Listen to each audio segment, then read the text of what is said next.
and welcome. My name is Julie Moon. I'm Senior Research Analyst at Finovate. I am joined now by Seth Harvey, President at Travelex Canada, and we are here live at Finovatefall. Seth, thank you so much for joining us today. Oh, you're welcome. Happy to be here.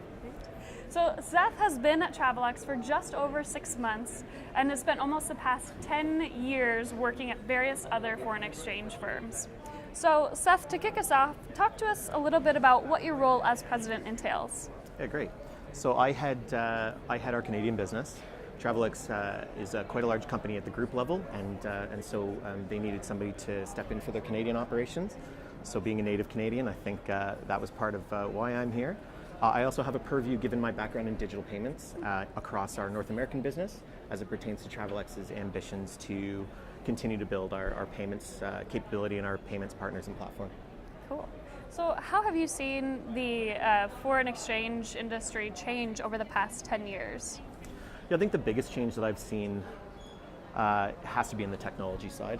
And that's not just the commercial technology and the cool new apps, it's the marrying of compliance infrastructure and different platforms that can move payments. Obviously, payments rails have changed quite a lot in terms of blockchain now is moving value.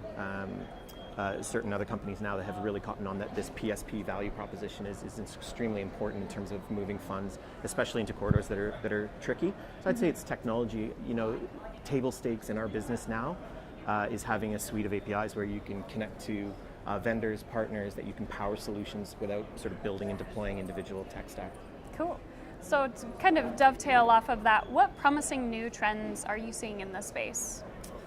Yeah, I think when I started in FX 13 years ago, it just wasn't as prevalent. I think the one big change that I've sort of seen, and a trend that's really helpful for our business and helpful in terms of how money moves globally, is just folks are more aware of the solutions that are out there and that this exists, that you can quickly and tidily move money from one place to the next, and you can do that.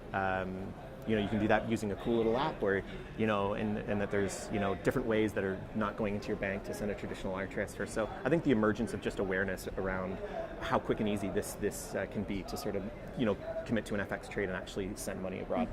Cool, yeah. So you mentioned earlier the blockchain, and it's notorious for its ability to transfer value quickly and anonymously. Do you see the blockchain as more of a threat or an opportunity for Travelex? Yeah, we absolutely view blockchain as an opportunity.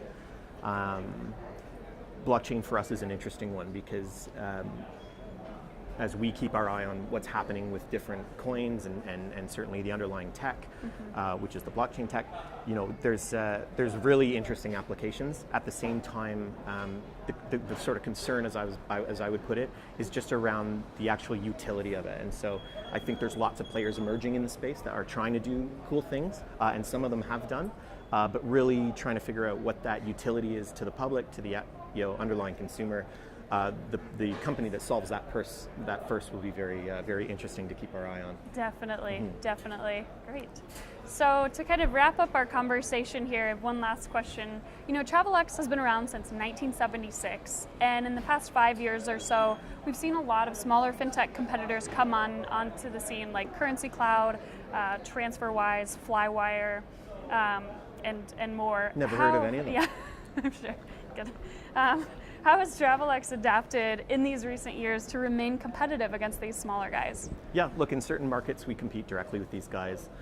In other markets, Travelex is a very old, 40-year-old business, and we have a lot of legacy business lines that are quite good for us. In terms of competing with the emerging folks like TransferWise and otherwise that have done quite a good job in terms of marketing and acquiring customers.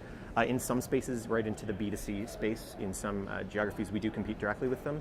Actually, what Travelex has done is we've built quite a powerful backend in terms of moving money across borders, and we're plugged in with a variety of sort of PSPs that support that, and we've built some microservices that sit on AWS that are quite powerful. So our approach to going to market is really around partnering with financial institutions that we already have relationships with our previous business lines, as well as finding new partners that sit in, the reason we're here is just that sit in the sort of the fintech space, that have cool apps that could be initiating or acquiring customers to initiate transactions that Travelex can then power through the back end. Cool, very good. Good. Well, thank you so much for joining me, Seth. Happy to. I'm Julie Moon, and thank you for joining us here at Finovatefall.